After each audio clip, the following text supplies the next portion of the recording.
알립니다. 본 방송에는 진행자들의 잡다한 이야기가 있습니다. 영화에 대한 이야기는 2부에서 들으실 수 있습니다. 영화 씹어먹기 제60회 루비 스팍스를 시작하겠습니다.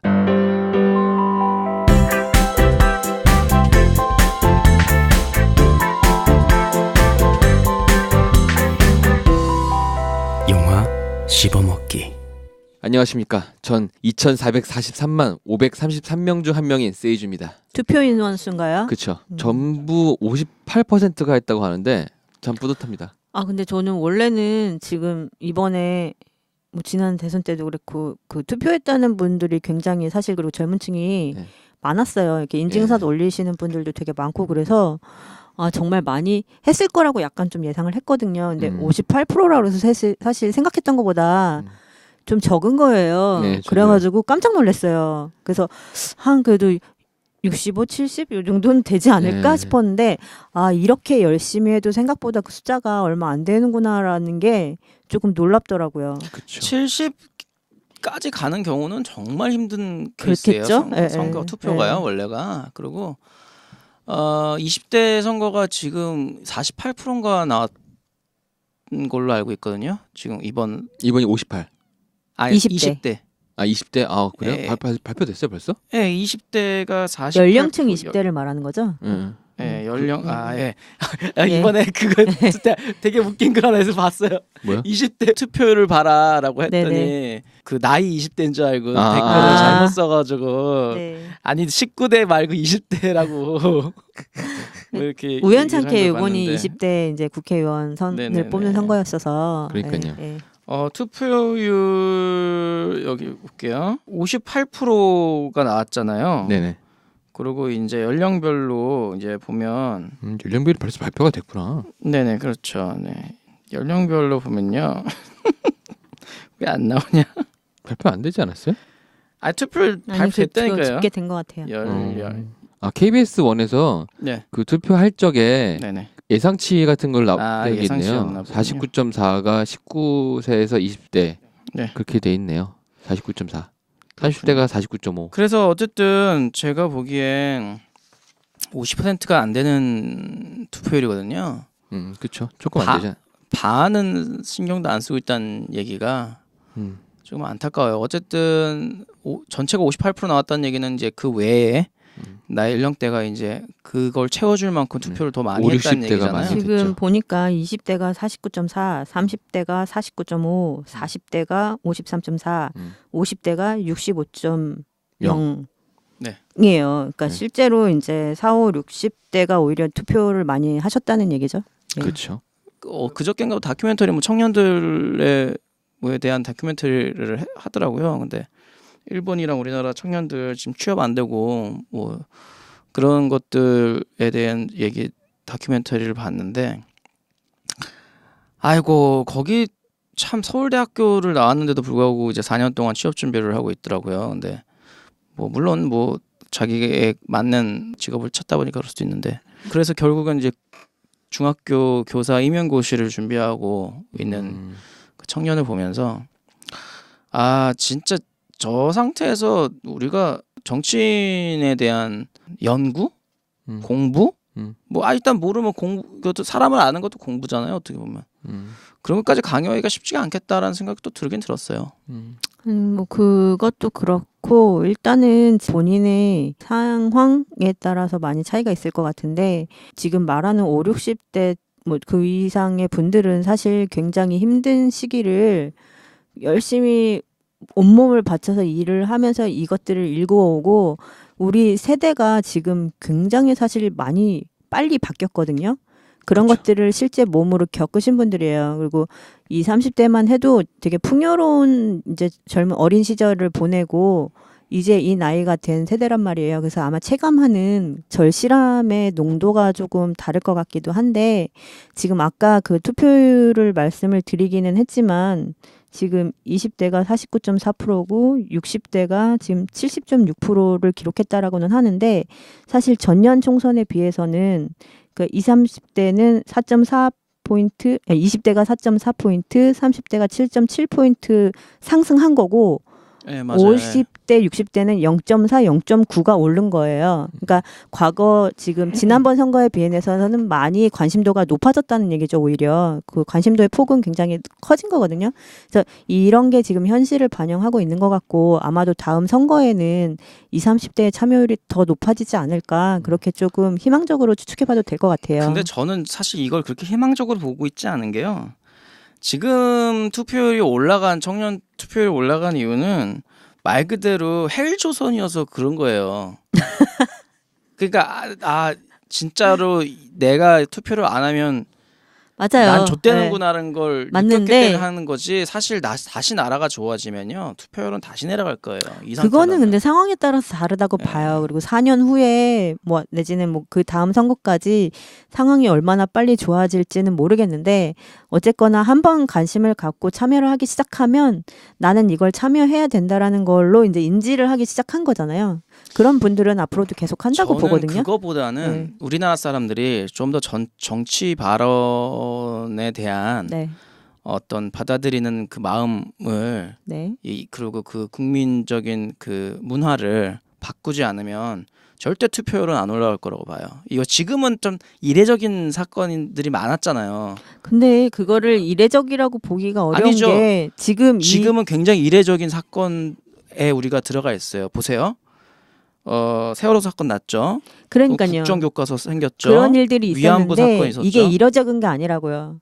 예, 뭐 이것도 우리 시대가 이렇게 지금 흘러가는 네네네. 거잖아요. 갑자기 이 현상이 나타났다 없어지는 게 아니라 이건 역사로 기록이 되고 우리가 이거를 겪고 삶을 살아가는 거란 말이에요. 그렇죠. 그러니까 이례적이가 아니라 이 사실을 다 같이 겪었기 때문에 지금 자라나는 그리고 지금을 살고 있는 20대, 30대, 물론 10대까지도 이 사실들을 기억을 하고 앞으로도 그게 이렇게 되지 않도록 꾸준히 참여하는 뭔가를 더 이제 만들어야 되는 건데 이번은 이례적이니까 다음에는 또 안 좋아질 거야라는 건 좀 생각이 문제 있는 것 같아요. 네. 삶이 좋아져서 투표율이 사실 낮아진다고 치면 당분간 절대 좋아질 일이 없기 때문에 투표율이 계속 오를 거예요. 근데 일단은요, 저는 이런 생각이 좀 들어요. 그러니까 제가 바꾸고 싶은 문화라는 게 이제 이런 거거든요. 일단 기본적으로 정치 발언에 대한 발언은 이런 거예요. 우리가 정치인을 뽑고 있는 거잖아요. 네. 그러니까 사람을 뽑는 거잖아요. 네. 근데 이 아이들이 이 사람 모른다고요. 그렇죠. 그게 투표를 안 하는 첫 번째 요인이에요. 그럼 그 사람이 어떤 사람인지 얘기를 하면 되는데 근데 그거는 모른다고 안 하기 때문에 그게 현상이요가 아니라 사실 네. 이런 후보가 나오니까 이렇게 하고 우리가 이렇게 해야 된다라는 교육을 해줘야죠. 그러니까요. 네. 지금 그런 게 전혀 없잖아요. 근데 그런 제도를 만들어야죠. 제도뿐만 아니라 제도뿐만이 아니라 필요한 거예요. 그건 문화가 맞는 것 같아요. 음. 집에서 부모님이 그다음에 뭐 지금 투표를 하고 있는 어른이 지금 이제 투표를 시작하는 그런 분들에게 투표란 이런 것이고 이렇게 해야 된다라는 거를 많이 알려주고 이런 방법으로 해야 된다라는 거를 맞는 방법을 가르쳐줘야 되는 건데 그렇죠. 그것 자체도 조금 부족한 거는 맞는 것 같아요. 저는 이제 예를 들어서 우리 구에 이제 나 의원이 나왔는데 나 의원이 뭐 싫은 사람도 있고 좋은 사람도 있잖아요. 그렇죠. 저는 싫으니까 그냥 이런저런 사건들을 얘기하면서 그래서 싫다라고 제가 하면 예상하는 그 나 의원이 맞는 거죠? 네. 모르죠 일단. 네, 그냥 나 의원이에요. 근데 그 뭐 가나다라 할 때는 알 수도 있고. 네. 근데 이제 이렇게 얘기를 하면 그 사람은 이런 공약이 있고 저런 공약이 있고 라던가 그냥 뭐 이런 것 때문에라든가 이런 대화가 오가면서 진짜 그런 걸 했었어라고 하면서 이런 식으로 대화가 오가야 돼요. 이 정치인에 그쵸, 대해서. 맞아요. 근데 그러지 않고 뭐 하면 몰라 싫어 좋아 이런 상황이란 말이죠. 사실 지금 한세 씨가 얘기하는 게 현실이기는 해요. 맞는데 심지어 네. 여기서 정말 끝내주는 발언이 나옵니다. 예쁘잖아. 자, 이게 지금 현실이에요. 그게 현실인 건 네네. 맞는데요. 제가 자꾸 이제 무조건 장밋빛 그림을 그리는 건 아니고 네. 일상생활을 하면서 뭐 이제 차를 탔건 뭐 엘리베이터를 탔건 뭐 지하철을 탔건 네.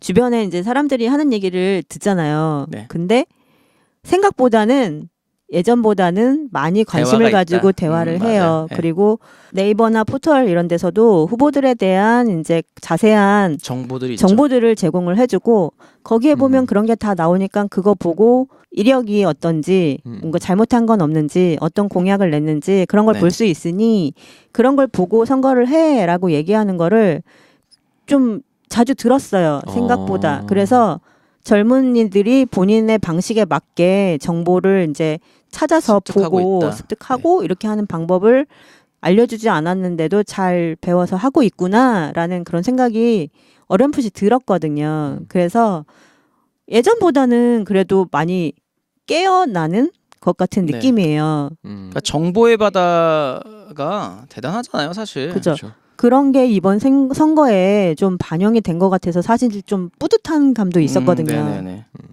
이번에 시민의 눈이라는 단체랑 총선 시민 네트워크 줄여서 총선 넷이라 부르는데 거기랑 투명 선거를 위한 시민 참여단 해가지고 몇 군데 단체가 이번 선거를 되게 감시하기도 하고 정보를 많이 제공했나 봐요. 지난주에서 또 영화에서 나오는데 사람들이 그러잖아요. 투표를 하면은 뭐 바뀐 게 없을 거라고. 근데 효과가 바로 나오고 있어요. 그렇죠. 어제 세월호 2주기 기억 약속 행동 문화제를 했는데 거기에 전경의 차벽과 물대포가 없어졌거든요. 네. 예. 한 방에 효과가 있는 거예요. 아 없어졌어요? 그러니까 없어진 것 같다라는 얘기만 저는 들었었는데 없어졌어요. 실제 진짜 네. 없어졌는 게 13일에 맞아요? 투표를 아. 하고 14일에 정확하게 발표가 다 끝났잖아요. 그리고 나서 16일에 바로 증상이 나타나는 우리가 세상을 바꾼. 저는 그 SNS에서 국정교과서 폐지 예. 그거 이제 논의한다라는 걸 하겠죠. 봤거든요. 예. 지금 그것뿐만 아니라 엄청 더민주하고 많아요, 지금. 국민의당하고 같이 이제 그 건을 발의를 해서 진행하겠다라는 거를 봤어요. 그래서 예. 정말 이 투표의 결과가 굉장히 빨리 그렇죠. 네, 실감할 그쵸. 수 있도록 이게 다가오는 거라는 걸 좀 느껴서 예. 약간의 좀 희열 같은 것도 그러니까요. 느꼈었거든요. 그 네. 국민감시법이라고 읽고 그 테러방지법이라 쓴다는 네. 그 법안도 다시 없앤다는 예. 얘기도 있고. 네. 음. 그러니까 지금 딱 싸놓은 똥은 다 열심히 치우겠다고 그렇죠. 예. 얘기를 안 하시는 썼으면 대선 전에 좋았을 텐데. 대선 전에 빨리 다 치워야죠. 예. 네. 뭐 근데 뭐 저는 사실 그래도 뭐 아직도 걱정은 많은 편입니다. 왜냐하면 지금 제2야당이라고 해야 되나요? 네. 네. 지금 그렇죠. 어떤 존재인지 아직 잘 모르잖아요. 그래서- 맞아요. 그래서 지금 걱정도 좀 무조건 되고. 희망만 네. 지금 가질 것이 아니라 그러니까 국민의 한세 씨처럼 감시는 계속해야 될 국민의 것 같아요. 관심을 계속하고 우려하는 마음을 가지고 지켜보고 있다. 어떻게 하는지 지켜보고 있으니까 잘해라. 약간 이런 뉘앙스를 계속 주는 것도 중요하다고 그렇죠. 생각해요. 네, 맞아요. 예. 어쨌든 뭐 더 이상 어떤 정부 측에서 국민의 얘기를 안 듣고 자기 마음대로 추진했던 그 모든 것들이 앞으로는 힘들어질 수도 있다라는 것만으로도 네. 굉장히 큰 성과라고 볼 수 있어요. 그렇죠. 근데 반면에 어제 세월호 2주년이었잖아요. 그래가지고 여기저기에서 그 아까 말씀하신 집회도 하고 기리는 들이 있었는데 어제 비가 정말 많이 왔거든요. 네, 막 맞아요. 돌풍까지 네. 불고 사실 이게 너무 감성적인지는 모르겠는데 약간 그런 마음이 들더라고요. 이게 아직 제대로 해결이 되지 않아서 하늘도 좀 슬퍼하는구나 네. 이런 생각도 들고 이렇게 이 아이들과 같이 또 봄이 지나가는구나 약간 그런 소녀 감성으로 어제 하루를 좀 보내기는 했는데 이런 것들도 이제 발 맞춰서 다시 좀 잘 처리가 되고 아직도 이제 배 인양에 대해서 정확하게 정해진 바가 없잖아요. 그래서 그것도 같이 잘 좀 새로운 국회에서 처리를 좀 해주셨으면 좋겠습니다. 잠깐만요. 근데 배 인양은 이미 정해져서 네. 그 7월 달에 들어 올리는 걸 목표로 이미 작업을 그래요? 하고 있어요. 예. 좋네요. 그 절단해서 안 하고 통째로 올리겠다고 했거든요. 네. 아, 에어펌프 띄워서, 쿠션 넣어가지고 띄워서, 띄우는 걸로. 예. 아 그게 확정이 된 거군요. 예. 예. 음. 못 찾은 아이들이라든가 아니면 왜 그랬는지에 대한 조사가 그 뒤에 이루어지지 않을까. 네. 1번 써 있는 어뢰가 발견되지 않으면 가능합니다. 네. 그런데 두 분 소개 안 하셔도. 네? 저희 소개 안 했나요? 네. 안녕하세요. 선거기만 잔뜩하고. 아 세주 씨는 소개하셨어요? 네. 저는, 아까 투표한 아. 사람 중에 한 명이라고. 네네네 그렇군요. 네, 저는 투표한 사람 중에 한 명이기도 하고 2시간이나 지각을 한 세이주를 기다린 죄송합니다. 에비잔세라고 합니다. 녹음 들으시는 분들은 모를 텐데 제가 상당히 많이 지각을 해가지고 녹화 네. 중반에 아니, 근데 있어야 될 때 깨어나가지고 우리 방송 너무 사실적인 것 같아요. 지난번에 제가 늦게 왔을 때도 그냥 방송 중간에 들어오시더라고요. 말씀 안 하시면 되는데 네. 굳이 중간에 오시네요. 뭐 앞에서도 막 얘기하고 해가지고 제가 그 사과를 한 적이 있었는데 죄송해요. 예, 이제 이렇게 녹음 방송이지만 지각한 건 얘기해줘야지. 그렇죠. 자, 네. 죄송합니다. 가차 없는 영화 씹어먹기를 함께 하고 있는 안나입니다. 예. 영화 씹어먹기인지 멤버 씹어먹기인지. 사실 저희가 이제 영화 씹어먹기를 하면서 매주 음식 씹어먹기를 같이 하고 있었는데 네. 오늘은 이제 세이주 씹어먹기로 네, 그래야죠. 네. 아무래도 지금 그러네요. 뭐 대본도 갖고 와야 되고 뭐 네. 이렇게 직접 진행도 열심히 하셔야 되는데 네. 전화를 했더니 주무시고 계시더라고요. 그래갖고 그 전화도 30분 동안 했죠. 저희가 30분 동안 아니 근데 열- 도대체 어제 뭐 열 하신 번. 거예요? 지금 밤에 얼굴이 뭐 한 거예요, 진짜. 어제 그러니까 이 네. 대본 정리도 하긴 했는데 네. 다음 주에 뭘 해야 될지 대해서 되게 고민이 되더라고요. 그래가지고 제가 갖고 있는 영화 아카이브를 다 뒤져가지고 다음 주 영화를 정말 멋있는 걸 하나 골라왔어요. 아 골랐어요? 아. 네. 그래서요? 골라와야죠. 하긴 골라 와야지. 아니 근데 제가 봤을 때는 어제 뭘 거하게 한 잔을 하셨는지 지금 안 보이셔서 그러는데 거의 호빵맨이에요. 네, 얼굴도 호빵맨이고 네, 완전 동그래져가지고 늦게 자고 뺨도 볼도 이렇게 좀 빨개지시고. 부끄러워서. 아, 네, 그렇습니다. 아, 예. 뭐 주말에는 뭐 하루 종일 자는 게 사실 많은 직장인 분들의 꿈이죠. 맞아요. 그리고 네. 제가 지금 원래 그 꿈꾸는 백수를 하다가 네. 이제 직업 전선에 뛰어들어서 출퇴근을 하고 있잖아요. 그러니까 음, 이 피로도가 가실 날이 없는데 사실 이 저희가 지금 일요일에 녹음을 하고 있잖아요. 네. 네. 일요일은 그냥 한 1시, 2시까지 자줘야 이게 제맛이거든요. 그러니까요. 맞아요. 근데 오늘 하물며 세이주 씨가 10시라고 하셔가지고 평상시 출근하는 것처럼 일어나서 왔더니 죄송합니다. 지금 12시에 나타나셨어요. 12시 35분에 40분에 도착한 거죠. 아, 네. 나의 잠은 누가 보상하나요? 죄송합니다. 아 이게 진짜 녹음하고 뭐하고 하면서 1년 좀 넘게 계속 주말을 쉰 적이 많지 않은 것 같아요. 쉬긴 했는데. 맞아요. 근데 세이주 씨가 뭔가 하는 게 지금 되게 많으시잖아요. 그러니까요. 아, 사실 이게 본인을 볶는다고 하죠. 그렇죠. 이게 그런 스타일의 사람들이 있거든요. 그러게요. 그 사실은 영화 씹어먹기가 지금 1년이 넘었죠. 네. 넘었죠. 저희 1주년에 뭐 했죠? 1주년에 그냥 와 이렇게. 그러고 1주년에 무슨 1주년 기념 영화 했던 것 같은데. 뭐 어쨌든 네. 말이 특집이지. 그냥 했죠. 그쵸. 네. 특집이라고 해서 뭐 저희가 뭐 특별하게 뭐 초대 초대 손님을 모신 것도 아니고. 그러니까요. 아니죠. 초대님 모시고 오셨죠. 제 4회 멤버를 모시긴 했죠. 제 4회 멤버. 완전체를 했죠. 네. 아, 네. 뭐 어쨌든 그 1년을 넘게 이렇게 매주 만나서 수다를 떤다는 것도 참 어떻게 보면 굉장히 재밌는 일이에요. 왜냐면 수다 방송이 요즘에 TV도 보면 뭐 수요 미식회다 아니면 뭐 네. 여러 가지들이 많아요. 수다. 네. 그러니까 저 사람들의 수다를 들으면 참 재밌다 이런 것들이 많은데 수다를 떨기 때문에 재밌는 거가 또 엄청 있잖아요. 그래서 이제 매주 수다를 떨고 그게 또 1년을 넘기고 하니까 참 즐거운 나날들인 것 같아요. 어떻게 보면. 이게 근데 연애를 제대로 잘 하지 못하는 세이주 씨의 영향이 제일 큰 것 같아요. 연애 갑자기 연애 왜 나왔죠? 오늘 우리가 할 얘기가 이제 연애 얘기이기 때문에 네. 나 좀 걱정되더라. 나는 오늘 이 영화를 하면 조금 세이주 씨가 뭐라고 이거를 생각할지. 근데 저는 간만에 지금 생각해보면 근래 했던 영화 중에 이렇게 감성적인 영화가 없었어요. 그래가지고 간만에 저는 제 취향을 만난 것 같은 그런 느낌이어가지고 좋았거든요. 네. 예. 그러게 원래는 비슷한 부류의 영화들이 많은데 이걸 고른 이유도 그런 것 중에 포함되기도 하고요. 어쨌든간에 저희들 수다도 재밌고 즐겁고 뭐 잘 들어주시면 감사한데 여러분의 이야기도 좀 들려주면 좋겠어요. 그래서 다음 주에는 여러분이 한 글자 보내주시면 같이 웃고 떠들 수 있는 그런 방송이 되면 좋겠습니다. 네. 다이제스트 시넷@골뱅이.com 네. 네 보내주세요. 골뱅이 닷컴이면 어디로 보내가지고 거죠?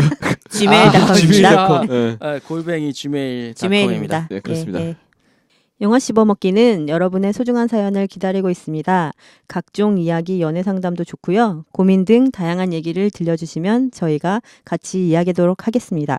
더불어 홍보할 것이나 광고하고 싶은 것도 보내주시면 되는데요. 보내주실 주소는 digestcine@gmail.com digestcine@gmail.com입니다. 본 방송은 팟캐스트와 유튜브를 통해 듣고 보실 수 있습니다. 네, 그러면은 본편에 들어가죠. 네.